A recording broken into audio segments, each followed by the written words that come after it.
আমার খাজা গরিব নওয়াজের দরবারে হিন্দু, মুসলমান, বৌদ্ধ, শিখ, ইসাই, খ্রিস্টান যত ধর্ম অবলম্বী আছে সবাই কিন্তু ওনার কদমে এসে হাজিরা দেয়। কিন্তু উনি খাজা বাডনেওয়ালা। তো আজকে কিছু পাঞ্জাব থেকে আসছে, হ্যাঁ, পাঞ্জাবের আগল বগল থেকে কিছু বড় বড় মন্দিরের পুরোহিতরা আসছে, বৌদ্ধ মন্দিরের পুরোহিতরা আসছে।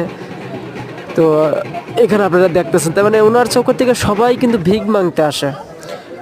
ইয়া খাজা গরিব নওয়াজ, আমাদের সবাইকে আপনি কবুল ও মঞ্জুর করেন মাওলা।